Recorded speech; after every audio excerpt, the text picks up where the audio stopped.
अटल नेपाल प्रहरी, नेपाल प्रहरी।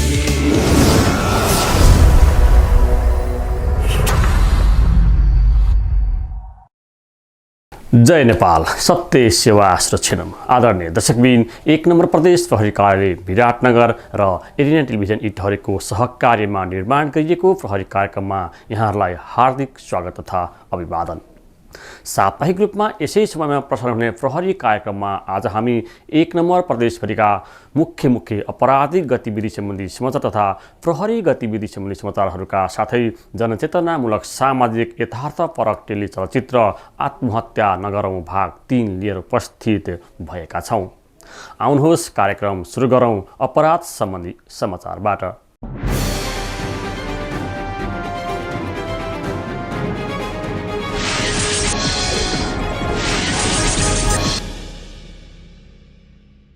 यो साता मोरङ र सुनसरीका विभिन्न स्थानहरूबाट नियन्त्रित लाउसत ब्राउन सुगरसहित 3 जनालाई प्रहरले पक्राउ गरेको छ। पक्राउ पर्नेहरूमा धरान 16 का 24 वर्षीय प्रवीण भुजेल, सुनवर्षी 1 का 23 वर्षीय विनोद तामाङ र केराबारी गाउँपालिका 8 का 35 वर्षीय मिकेन्जी लिम्बू रहेका छन्। भुजेललाई सङ्घीय प्रहरी इकाइ कार्यालय धरानबाट सादा पोसाकमा खटिएको प्रहरी टोलीले माघ 27 गते 3 ग्राम लाउसत ब्राउन सुगरसहित धरानबाट पक्राउ गरेको हो। यसैगरी तामाङलाई प्रहरी चौकी सिक्टी मोरङबाट खटिएको प्रहरी टोलीले सुनवर्षी नगरपालिका 1 बाट 1 ग्राम 740 मिलिग्राम लागौसत ब्राउन सुगरसहित पक्राउ गरेको हो। यस्तै लागौसत नियन्त्रण ब्युरो विराटनगरबाट खटिएको प्रहरी टोलीले यही फागुन 2 गते विराटनगर 15 बाट लिम्बूलाई पक्राउ गरेको हो। पक्राउ परेका लिम्बूको साथबाट प्रहरीले 2 ग्राम 700 मिलिग्राम लागौसत ब्राउन सुगर बरामद गरेको थियो। लागौसतसहित पक्राउ परेका उनीहरूको सम्बन्धमा प्रहरीले थप अनुसन्धान गरिरहेको छ। झापाको भद्रपुर नगरपालिका 6 नयाँ बस्तीबाट अवैध हतियार कटुवा पिस्तोलसहित 1 जनालाई प्रहरीले पक्राउ गरेको छ। पक्राउ पर्नेमा स्थानीय 24 वर्षीय मुगालाल माझी रहेका छन्। मुगालालको घरमा हतियार रहेको भन्ने गोप्य सूचनाका आधारमा जिल्ला प्रहरी कार्यालय झापाबाट खटिएको प्रहरी टोलीले 1 थान कटुवा पिस्तोल बरामद गरेको थियो। फागुन 1 गते माझीको घरमा पुगेको प्रहरी टोलीले खान तलासी गर्ने क्रममा पिस्तोल बरामद गरेको हो। माझीको घरबाट पिस्तोल बरामद भइसकी उनलाई समेत नियन्त्रणमा लिई थप अनुसन्धान भइरहेको जिल्ला प्रहरी कार्यालय झापाले जनाएको छ। चिरपट प्रहार गरी आफ्नै आमाको हत्या गरेको अभियोगमा उर्लाबारी नगरपालिका 4 का 35 वर्षीय गङ्गा प्रसाद भण्डारलाई प्रहरले पक्राउ गरेको छ। फागुन 1 गते राति सामान्य घरायसी वाद विवादको क्रममा नजिकै रहेको दाउराको चिरपटले टाउकोमा प्रहार गर्दा घाइते भएकी 70 वर्षीय चन्द्रमाया भण्डारीको उपचारको क्रममा ट्रमा सेन्टर मङ्गलबारमा मृत्यु भएको थियो। आमालाई चितपट प्रहार गरेको र गम्भीर घाइते भएको भन्ने सूचना पाएसँगै इलाका प्रहरी कार्यालय उर्लाबारीबाट प्रहरी टोली खटिगई भण्डारलाई नियन्त्रणमा लिएको थियो। भण्डारलाई नियन्त्रणमा लिई सोधपुछ गर्ने क्रममा रिसको आवेगमा चितपट प्रहार गरेको भण्डारले बताएका छन्। मादक पदार्थ सेवन गरी आएका भण्डारी र आमाबीच सामान्य वाद विवाद भएको र मादक पदार्थको सनकमा नजिकै रहेको दाउराको चिरपटले आमालाई प्रहार गर्दा सोही कारणले मृत्यु भएको प्रारम्भिक अनुसन्धानबाट खुल्न आएको इलाका प्रहरी कार्यालय उर्लाबारले जनाएको छ। पक्राउ परेका भण्डारीको सम्बन्धमा थप अनुसन्धान भइरहेको उक्त कार्यालयले जनाएको छ। उदयपुरको बेलाका नगरपालिका 8 सिरुवानीबाट ठुलो परिणाममा नियन्त्रित लागौसत गाँजासहित 3 जनालाई प्रहरले पक्राउ गरेको छ। लागौसत गाँजाको ओसार पसार तथा कारोबार भइरहेको भन्ने विशेष सूचनाको आधारमा इलाका प्रहरी कार्यालय रामपुर ठोक्सिलाबाट खटिएको प्रहरी टोलीले बिहिबार बिहान राति 2:15 बजे 400 केजी गाँजासहित 3 जनालाई पक्राउ गरेको हो। पक्राउ पर्नेहरूमा बेलाका नगरपालिका 8 का 27 वर्षीय गोकुल राई, बेलाका नगरपालिका 7 का 29 वर्षीय मनोज राई र बराहा क्षेत्र नगरपालिका 1 सुनसरी का 23 वर्षीय मनिष धामी रहेका छन्। उनीहरूलाई को 1J2761 नम्बरको पिकअपमा गाँजा ओसारपसार गरिरहेको अवस्थामा पिकअप सहित पक्राउ गरिएको हो। उनीहरूको साथबाट प्रहरीले नगद ६३,025 रुपियाँ समेत बरामद गरेको छ। गाँजासहित पक्राउ परेका उनीहरूको सम्बन्धमा जिल्ला प्रहरी कार्यालय उदयपुरबाट थप अनुसन्धान भइरहेको छ। श्रीमतीलाई चक्कु प्रहार गरी हत्या गरेको आरोपमा जिल्ला प्रहरी कार्यालय झापाले 1 जनालाई पक्राउ गरेको छ। पक्राउ पर्नेमा भद्रपुर नगरपालिका 1 का 34 वर्षीय अमर बहादुर तामाङ रहेका छन्। तामाङले गत बुधबार बिहान 5:30 बजेको समयमा श्रीमतीलाई चक्कु प्रहार गर्दा तामाङको 34 वर्षीय श्रीमती अनिता लिम्बूको घटनास्थलमा नै मृत्यु भएको थियो। चक्कु प्रहारबाट श्रीमतीको हत्या भएको भन्ने खबर प्राप्त भएसँगै जिल्ला प्रहरी कार्यालय झापाबाट खटिएको प्रहरी टोलीले तामाङलाई तत्कालै पक्राउ गरेको थियो। मोबाइल बिगारेको भन्ने सामान्य न्यूमा श्रीमान श्रीमती बीच वाद विवाद हुँदा रिसको आवेगमा श्रीमतीलाई चक्कु प्रहार गरेको र सोही कारणबाट श्रीमतीको मृत्यु भएको प्रारम्भिक अनुसन्धानबाट खुल्न आएको जिल्ला प्रहरी कार्यालय झापाले जनाएको छ।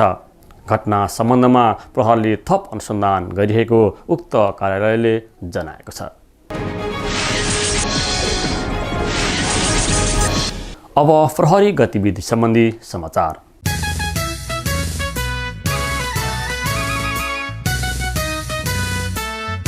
छोराको स्मृतिमा 5 लाख धनराशिको अक्षय कोष स्थापना भएको छ। विराटनगर महानगरपालिका वडा नम्बर 3 निवासी अवकाश प्राप्त प्रहरी नायब उपरीक्षक बद्री विक्रम थापा र उहाँकी धर्मपत्नी विमला थापा तथा छोरी बेनिजा थापाद्वारा 5 लाख रुपियाँ बराबरको अक्षय कोष स्थापना गर्नुभएको हो। सवारी दुर्घटनामा परि दिवंगत हुनुभएका स्वर्गीय विप्लव थापा गोदारको स्मृतिमा उहाँका परिवारजनले विप्लव थापा गोदार स्मृति उत्कृष्ट प्रहरी पुरस्कार कोषको स्थापना गर्नुभएको हो। 1 नम्बर प्रदेश प्रहरी कार्यालय विराटनगरमा गत बुधबार दाता परिवारले उक्त कोषको रकम प्रदेश प्रहरी प्रमुख प्रहरी नायब महानिरीक्षक अरुण कुमार विशीलाई हस्तान्तरण गर्नुभएको छ। उक्त पुरस्कार 1 नम्बर प्रदेश अन्तर्गत ट्राफिक दुर्घटना न्यूनीकरण, ट्राफिक व्यवस्थापन तथा ट्राफिक अनुसन्धान क्षेत्रमा उत्कृष्ट कार्य गर्ने प्रहरी जवानदेखि वरिष्ठ प्रहरी नायब निरीक्षक दर्जासम्मको 1 जना प्रहरी कर्मचारीलाई प्रत्येक वर्ष नगद 25,000 तथा प्रशंसा पत्रद्वारा सम्मान गरिनेछ। यस्ता क्षेत्रमा आफ्नो घर परिवार नभनी अहोरात्र खटिने प्रहरी कर्मचारीहरूको मनोबल र उत्प्रेरणा बढाउने उद्देश्यले रु 5 लाखको अक्षय कोष स्थापना गरी 2079 सालको असोज मसान्तमा मनाउने 66औं प्रहरी दिवसबाट विप्लव थापा गोदार स्मृति उत्कृष्ट प्रहरी पुरस्कारको सुरुवात गरिने गरी सम्झौता भएको कोषका संस्थापकले बताउनु भएको छ।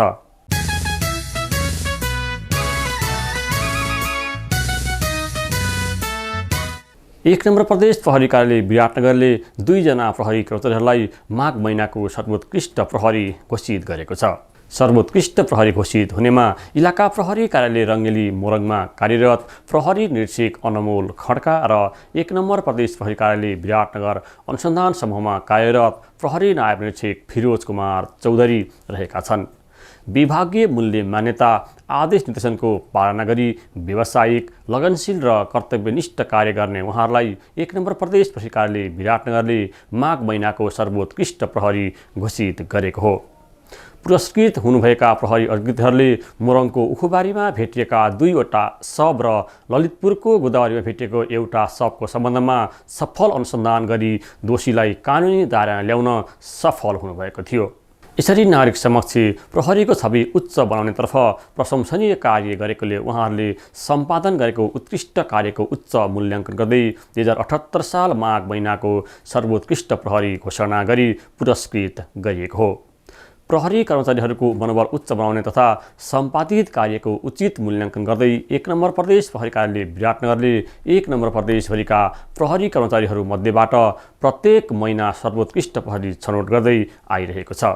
सर्वोत्कृष्ट हुने प्रहरी कर्मचारीहरूलाई पुरस्कृत गरी उत्कृष्ट कार्यको विवरणसहितको फ्लेक्स प्रिन्ट गरेर 1 नम्बर प्रदेश प्रहरी कार्यालय विराटनगरमा निर्माण गरिएको स्तम्भ तथा 1 नम्बर प्रदेश अन्तर्गत रहेका इलाका प्रहरी कार्यालय क स्तरसम्मका प्रहरी कार्यहरूमा 1 महिनासम्म राखिँदै आइएको छ।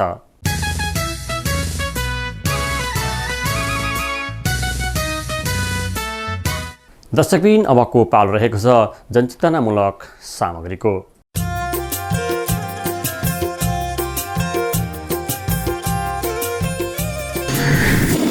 आज हामीले समाजमा घट्ने गरेका विभिन्न अप्रिय घटनाहरूमध्ये रहेको आत्महत्या सम्बन्धीको घटनालाई निरुत्साहित गर्न तयार पारिएको सामाजिक यथार्थ फरक टेलिचलचित्र प्रस्तुत गर्नेछौँ। प्रस्तुत छ सामाजिक यथार्थ फरक टेलिचलचित्र आत्महत्या नगरौँ भाग 3।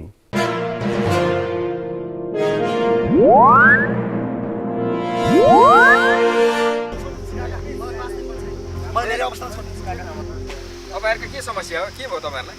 के भयो? यो चाहिँ सर मेरो गाउँको भतिजो केटा हो। हजुर। कलेज पढ्दै थियो। हजुर। केटीले धोका दिएर चाहिँ यहाँ भिडबाट चाहिँ हाम फालेर मर्न लागेको रहेछ। हजुर। त्यही भएर मैले यहाँसम्म चाहिँ जबरजस्ती ल्याएँ सर। यहाँदेखि सकिराखेको थिएन।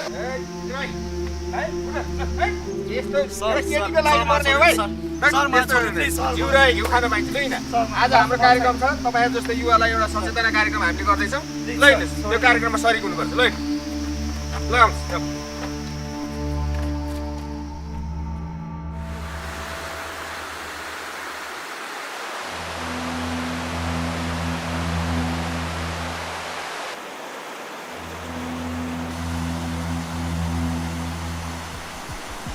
ए सुषमा के गर्न लाग्यो तिमीले यहाँबाट?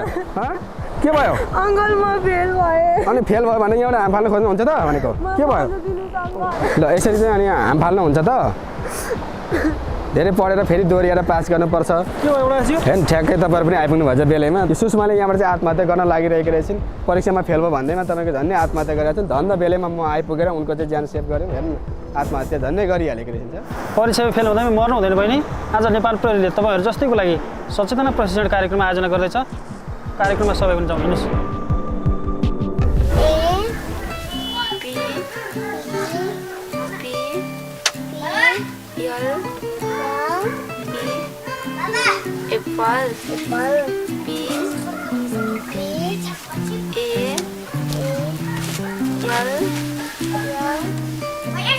छोरीलाई मात्रै सधैँ पढाउने कि हाम्रो पनि छोरीलाई यसो पढाउने हो? अब उता गरेर बस्नु न एकछिन, छोरीलाई होमवर्क सिकाउँदैछु। बाहिर टास्क पनि पढ्नु छ भने छ र? होइन, उसलाई छोरीलाई त्यही माउलीतिर राखेर पढाउँदै मिलिहाल्छ नि। अब हाम्रो पनि घरसम्म गर्नुपर्छ नि त।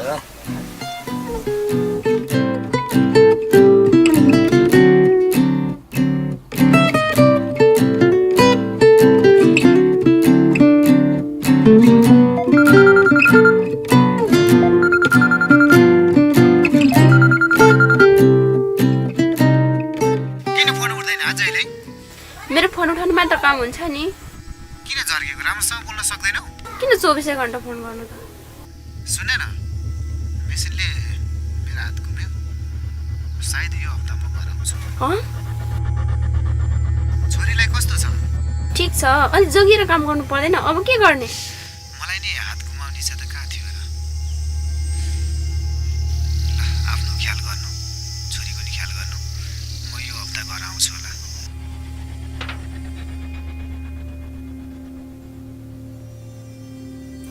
चल्दिउँ।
बस्नु त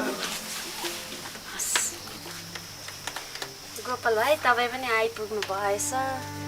अब दिन दशाले गर्दा एउटा हात पनि गुमाउनु भएछ। सीमा पनि त्यस्तो खाले केटी हामीले सोचेको थिएनौँ। हिँडिहाल्यो, नानी उहाँ माइतमा छोडेकी छ अरे, अब ल्याएर यतै पढाउनु पर्छ। पिर नगर्नु, हामी छिमेकी छौँ नि, केही साह्रो गाह्रो पऱ्यो भने सहयोग गरौँला, तपाईँलाई हामीलाई सम्झिनु। गोपाल भाइ मलाई अहिले अलिक हतार छ, म अहिले लाग्छु। केही साह्रो गाह्रो पऱ्यो भने सम्झिनु न, हामी छिमेकी छौँ।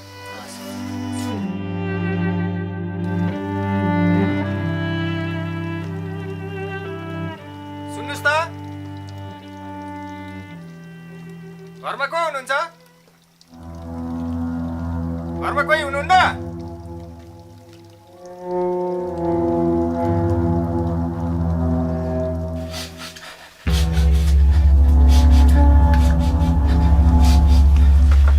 भाइ यो तपाईँले के गर्न लाग्नु? यसो नगर्नुहोस्।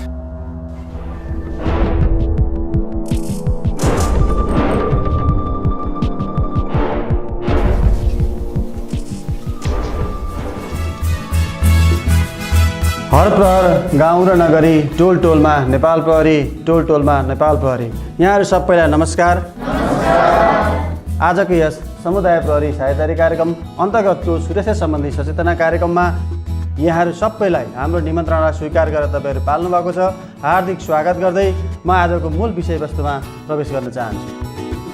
आज हामी तपाईँहरूको यस सुन्दर गाउँमा बढ्दै गइरहेका आत्महत्याका घटनाहरूलाई कसरी न्यूनीकरण गर्न सकिन्छ र आत्महत्या गर्ने प्रवृत्तिलाई कसरी निरुत्साहित गर्न सकिन्छ भन्ने उद्देश्यले यो कार्यक्रम सञ्चालन गरिरहेका छौँ। हेर्नुहोस् त, यो हामी सबै अटाएको साझा प्यारो घर हो। यो गोलो पृथ्वीको यहाँनिर सानो कुनामा हामी छौँ। यो सानो कुना भनेको यो ठुलो हाम्रो देश हो।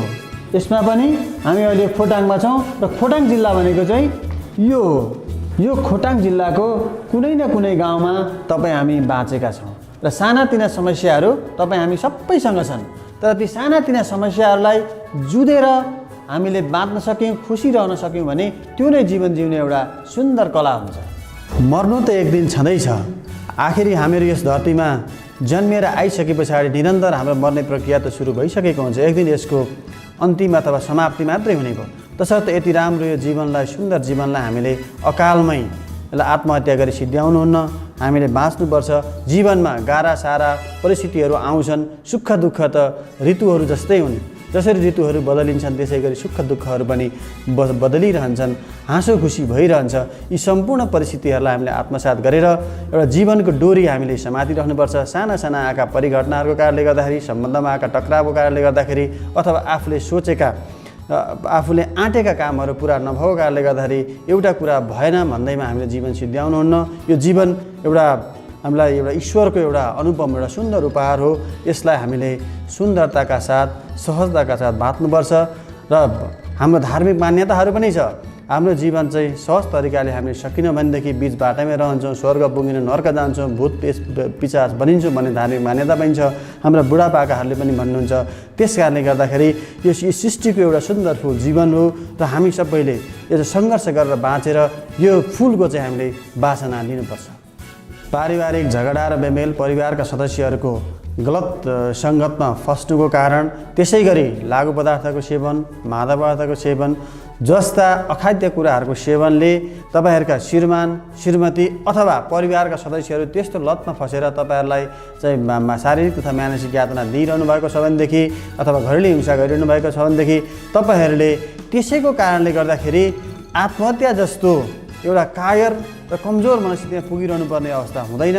त्यसको लागि अहिले प्रशस्त कानुनहरू छन् र ती तपाईँहरूका प्रशस्त हक अधिकार सुरक्षित गर्ने अथवा तपाईँलाई संरक्षण गर्ने कानुनहरू निर्माण भएका छन् र त्यसको लागि तपाईँहरूका हक अधिकार सुरक्षित गर्नको लागि हामी नेपाल प्रहरी सदैव तपाईँहरूसँग छौँ।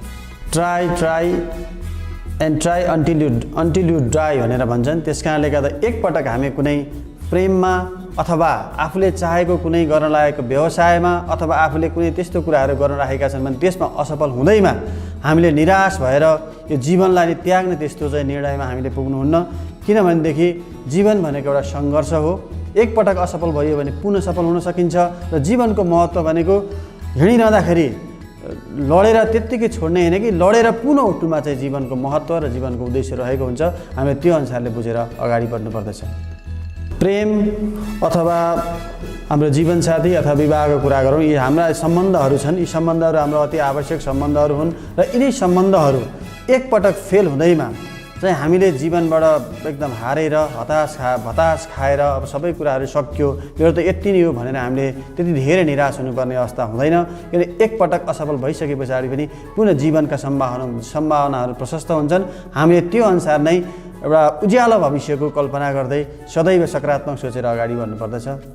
त्यसै गरी आफ्नो जीवन निर्वाहको लागि हाम्रा कतिपय परिवारका सदस्यहरू वैदेशिक रोजगारमा हुनुहुन्छ, तर वैदेशिक रोजगारमा रहँदा बस्दाको अवस्था पनि आफ्ना परिवारका सदस्यहरूको बिचमा एउटा भावनात्मक सम्बन्धमा रहने, नियमित सम्पर्कमा रहने र पारिवारिक दुःख पीडाहरू अथवा पारिवारिक घटना परिघटनाहरू के भइरहेका छन् ती कुराहरूमा पनि आफू नियमित सम्पर्कमा रहने र सचेत पनि रहने। किन वैदेशिक रोजगारको कारणले गर्दा विभिन्न पारिवारिक विघटनहरू भएका पनि हामीसँग प्रशस्त उदाहरण छन् र त्यो विषयमा पनि तपाईँहरूलाई सचेत रहनलाई म आग्रह गर्न चाहन्छु।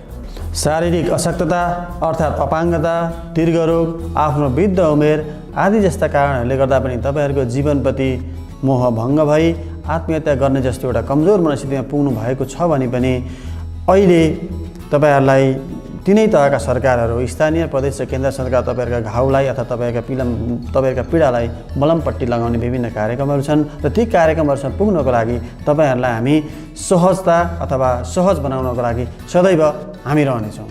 हातमा मोबाइल वा बढ्दो स्मार्टफोनहरूको प्रयोगको कारणले गर्दाखेरि विभिन्न किसिमका प्रविधिसँग सम्बन्धित अपराधहरू पनि बढ्दै गइरहेका छन् र खास गरी एउटा सोसियल साइटहरूमा, सामाजिक सञ्जालहरूमा अब गलत आइडीहरूको प्रयोग र आफ्नो विभिन्न किसिमका आकर्षक तस्बिरहरू राख्ने तर वास्तवमा त्यस्तो नहुने, त्यसको कारणले गर्दाखेरि त्यही सञ्जालको दुरुपयोगबाट विभिन्न किसिमका सम्बन्धहरूको विकास गर्ने र त्यसको कारणले गर्दा इमोसनल ब्ल्याकमेलिङ गरेको कारणले गर्दाखेरि कहिलेकाहीँ जीवन चाहिँ एउटा मरणको अवस्थासम्म पनि पुगेका हामीसँग प्रशस्त उदाहरणहरू छन् र त्यसबाट तपाईँहरूलाई बच्नको लागि पनि अथवा सामाजिक सञ्जाल प्रयोगमा सचेतता अपनाउन पनि म तपाईँहरूलाई अनुरोध गर्दछु। एकल महिला, दलित, वृद्ध, पिछडिएको वर्ग, त्यसै गरी अशक्तहरूका लागि सरकारले मासिक भत्ताको व्यवस्था गरेको छ। तोकिएका गम्भीर तथा दीर्घकालीन रोगले ग्रसित बिरामीहरूका लागि पनि सरकारले उपचारमा सहुलियत तथा छुटको व्यवस्था गरेको छ। त्यसै गरी हाम्रा अति आवश्यक 70 प्रकारका औषधिहरू नेपाल सरकारले निःशुल्क गरेको छ। तपाईँहरूलाई जानकारी छ कि छैन? कोही धनको गरिब भएर के भएर यदि तपाईँहरूसँग क्षमता छ भने अझ शैक्षिक प्रमाणपत्रहरूको आधारमा बिना धितो कर्जा लिन सकिन्छ। त्यसको आधारमा आफूले चाहेको व्यवसाय गर्न सकिन्छ। त्यसै गरी कृषि कर्जाहरू लिन सकिन्छ। त्यसमा त अहिले 50% छुट र सहुलियत पनि पाइन्छ र सँगसँगै सरकारले अनुदान पनि दिने गरेको छ। त्यस कारणले गर्दाखेरि म धनी छैन अथवा मलाई सम्पत्ति भएन, व्यवसाय गर्न सकिन्न भनेर तपाईँले खिन्न भएर चाहिँ आत्महत्या जस्तो घृणित कार्यतिर जानुपर्ने अवस्था पनि आउँदैन। भनिन्छ नि प्रत्येक कालो बादलमा चाँदीको घेरा हुन्छ भनेर। जति नै ठुलो समस्या होस् तर त्यसको समाधान अवश्य हुन्छ। हामीले डटेर लडेर अथवा धैर्य गरेर त्यसको समाधान हामीले खोज्नुपर्छ र जीवनलाई जसरी भए पनि अगाडि बढाउनुपर्छ। केही ढिलो हुन सक्ला तर तपाईँहरूको गाह्रो साह्रो अप्ठ्यारोमा भगवान् अथवा हरि आउनुहुन्छ कि आउनुहुन्न हाम्रो विश्वास मात्रै हो, तर नेपाल प्रहरी अवश्य तपाईँहरूको घर दैलोमा हुनेछ। त्यस कारणले आफूसँग परेका समस्याहरूलाई सहजताका साथ प्रहरीसम्म हामीसम्म ल्याइदिनुहोस्। हामीले गर्न मिल्ने कुराहरू हामी आफै गर्छौँ, हाम्रो क्षेत्राधिकारभित्रका कुराहरू हामी आफै गर्छौँ र त्योभन्दा बाहिरका रहेछन् भने कुन निकायमा जानुपर्ने हो त्यसको लागि पनि तपाईँहरूलाई बाटो देखाउने र एउटा सहजता प्रदान गर्ने काम हामी गर्छौँ। त्यही भएर तपाईँहरू जस्तो सुकै गाह्रो साह्रो अप्ठ्यारो परिस्थिति परे पनि यति सुन्दर जीवनलाई बिचैमा नटुङ्ग्याउनुहोस्। धैर्य गर्नुहोस्, हाँस्नुहोस्, बाँच्नुहोस्, तर आत्महत्या जस्तो र कायर र जघन्य अपराधको बारेमा सोच्दा पनि नसोच्नुहोस्। पछिल्लो समय यस खोटाङ जिल्लामा बढ्दै गइरहेको आत्महत्याका घटनाहरूलाई निरुत्साहित र न्यूनीकरण गर्नको लागि जिल्ला प्रहरी कार्यालय खोटाङले समुदाय प्रहरी साझेदारी कार्यक्रम अन्तर्गत जनचेतनामूलक लघु चलचित्र आत्महत्या नगरौं बाँचौं र बचाउँ निर्माण गरी गाउँ गाउँमा प्रदर्शन गर्दै आइरहेको र यस कार्यक्रमले समाजमा सकारात्मक सन्देश प्रवाह गरी आत्महत्याजन्य घटनाहरूमा कमी आउने अपेक्षा समेत गरिएको जिल्ला प्रहरी कार्यालय खोटाङले जानकारी दिएको छ। यो कार्यक्रम चाहिँ हाम्रो गाउँमा कहिले हुन्छ जेठा? अब आउँछ अरे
दर्शकबिन प्रहरी कार्यक्रम आजलाई यति नै। यहाँहरूलाई प्रहरी कार्यक्रम कस्तो लाग्यो? कार्यक्रमबारे कुनै सल्लाह सुझाव प्रतिक्रिया भए पत्रचार वा फोनबाट जानकारी गराउन सक्नुहुनेछ। पत्रचारका लागि हाम्रो ठेगाना रहेको छ प्रहरी कार्यक्रम एरिना टेलिभिजन इटहरी सुनसरी र मोबाइल सम्पर्कका लागि 98 526 94 444। त्यसैगरी तपाईलाई प्रहरी सम्बन्धी कुनै जिज्ञासा सूचना तथा उजुरी भए हामीलाई हाम्रो हटलाइन नम्बर 100 वा नजिकको प्रहरी कार्यालयमा सम्पर्क गर्न सक्नुहुनेछ। हवस् त अर्को सातासम्मका लागि म लगायत यस कार्यक्रमका सम्पूर्ण युनिटलाई बिदा दिनुहोस्। तपाईँको साता सुखद रहोस्। नमस्ते। जय नेपाल।